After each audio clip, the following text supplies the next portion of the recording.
Nicolás Copérnico fue un astrónomo nacido en 1473 en lo que es ahora la actual Polonia, en la ciudad de Toruń, en el seno de una rica familia de comerciantes. Este queda huérfano a los 10 años y de él se encarga su tío materno, un canónigo de la catedral de Frauenberg, y luego que pasa a ser obispo de Warnia. En 1491 ingresa a la Universidad de Cracovia por las recomendaciones de su tío. De allí pasa a Italia en 1496 a complementar su formación con derecho canónico e humanismo italiano, estudio de los clásicos, hecho que más tarde será importante para su obra maestra. Además, estudió medicina en la ciudad de Padua. En 1503 se incorpora a la corte episcopal del castillo de Luisenberg como consejero de confianza, y no es sino hasta 1507 que empieza su interés por la astronomía. En 1513 Copérnico es invitado a participar de la reforma del calendario juliano, y en 1533 expone sus primeras enseñanzas al Papa Clemente VII. En 1536 recibe entonces una carta del cardenal Schönberg, que escribe desde Roma rogándole, urgiéndole que hiciera público sus descubrimientos, pero para ese entonces Copérnico ya había completado la redacción de su gran obra sobre las revoluciones de los orbes celestes, tratando así que en 1500, no es sino hasta que en 1543 quien Copérnico publica esta obra pocas semanas antes de su fallecimiento,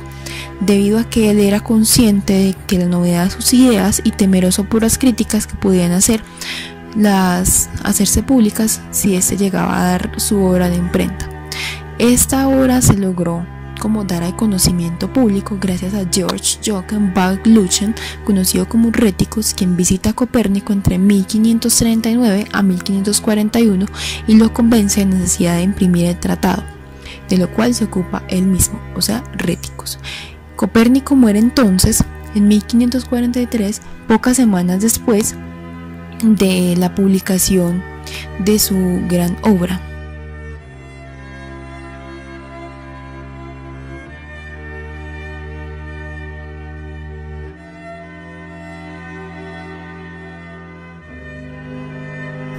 Entonces ya en la que resta la parte del video, vamos a centrarnos un poquito con la teoría copernicana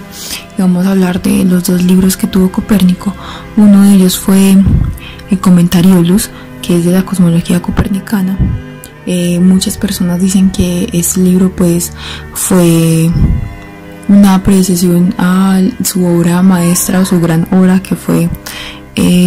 la revolución de los cuerpos celestes. Sin embargo, se ha demostrado que ambos libros son diferentes en cuanto a contexto. ¿A qué me refiero? Me refiero a que, por ejemplo, el libro de Commentariolus explica las cosas de una manera más cualitativa, mientras que el libro de la revolución de los cuerpos celestes se centra más en hacer una demostración matemática para como argumentar bastante la teoría que Copérnico tenía. Ahora bien, todos nos tenemos que remontar a los antecedentes que van desde la época de los griegos, y remontarnos pues que en la época se tenía la concepción de que la Tierra era una tierra fija, que todo el sistema solar, valga la redundancia, giraba en torno a la Tierra,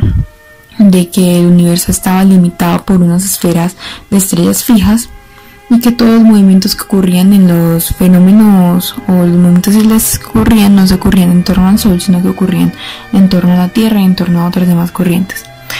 Esto pues se aceptaba, aunque sabemos muy bien que la Tierra en movimiento no viene desde Copérnico, sino que viene desde mucho antes. Entonces Copérnico va a decir en el libro de Commentariolus que él continúa con el principio de la uniformidad, el cual respeta que los cuerpos celestes corresponden a los mismos movimientos. Y entonces esto, recordemos que esto lo veíamos con Platón en el módulo pasado. También toma como explicación los movimientos celestes de la parte de la astronomía aristotélica en la física celeste, y además toma también como ejemplo el sistema de los epiciclos de Ptolomeo para una demostración matemática que, como ya dije, la va a hacer en el libro de la revolución de los cuerpos celestes. Ahora bien, él dice que un sistema tiene que cumplir con dos requisitos fundamentales. Uno de esos es la sencillez explicativa, es decir, que con respecto al número de esferas, que no se complique la vida con respecto al número de esferas, las combinaciones de los círculos y al sistema de los epiciclos. Entonces, él decía que las cosas tenían que ser sencillas, claras, básicas, y además cumplía el segundo requisito, que era respetar la uniformidad y la circularidad del movimiento. Copérnico entonces nos habla de unos supuestos que son unos postulados que responde como en su primer libro, que se van a basar como en toda la teoría copernicana, y ese, pues el primer postulado nos dice que no existe un centro único de todas las esferas, y con esto trata de negar o desmentir lo que decían ante los pitagóricos, que el universo era perfecto, armónico y ordenado. El segundo postulado es que la Tierra no es el centro del universo, como ya vemos. En realidad Copérnico no es un heliocentrista, sino es más bien una persona que considera el Sol como un heliostático, es decir, el Sol no es el centro como tal, porque el centro para él lo considera como un centro geométrico, el cual dice que el Sol debe ser el centro del mundo, porque es más grande, tiene luz propia y sus características lo hacen superior a los demás cuerpos celestes, incluso a la Tierra. Y con esto pues él afirma que el Sol debe estar en el centro. Sin embargo, tomemos que el centro, pues que él mira el centro como algo geométrico, y lo habla muy bien en la revolución de los cuerpos celestes, y dice que el centro es una manera geométrica de verlas como el universo, y que el Sol no está justamente en el centro, sino que está al lado del centro. Eso es algo muy importante, porque ese es un punto matemático que él discutirá pues en la revolución de los cuerpos celestes. La otra razón es que la distancia entre la Tierra y las estrellas fijas es mucho mayor que la razón entre el radio de la Tierra y la distancia que separa el Sol de la Tierra. Es decir, eso nos habla de que antes se creía que era un universo muy reducible y muy pequeño, por lo cual con esta aservación él dice que lo que vemos del cielo es mucho más allá, hay mucho más allá de lo que podemos ver nosotros. Con esto lleva al postulado 5, que el postulado quinto, pues él dice que cualquier movimiento que a nosotros nos parezca que sea como en las estrellas fijas, en realidad no es un movimiento de las estrellas fijas, sino que es una percepción desde una Tierra que se está moviendo, o sea que es una percepción visual errónea de una Tierra que se está moviendo. Lo otro,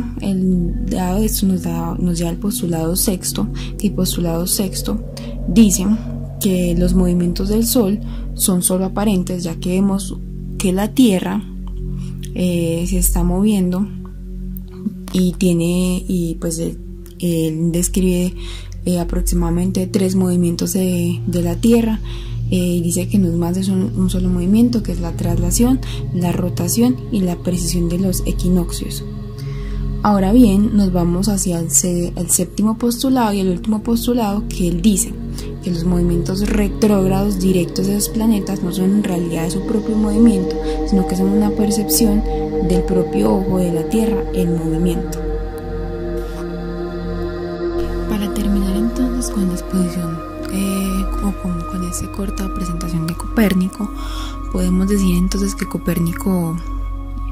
fija un nuevo horizonte en lo que es la historia,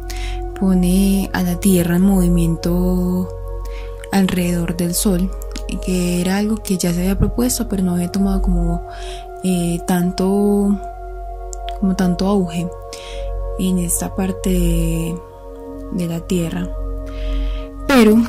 él se equivoca, por ejemplo, en hablar de órbitas circulares, y no lo considera como el que hay arriba y que hay abajo. Él considera pues que eso se caracteriza por los fenómenos de estrellas fijas, y en cambio pues no considera que hay lo que hay arriba y que es lo que hay abajo. Lo más importante de la obra de Copérnico, como yo digo, es poner a la Tierra en movimiento y poner a ser como que el primer gran expositor del heliocentrismo, que ya sabemos que no es como tal un heliocentrismo puro. Pero bueno, eso fue todo el video para esta clase. Espero que les haya gustado, compañeros, y Pues mi nombre es Laura Alejandra Rodríguez y pues este fue mi video.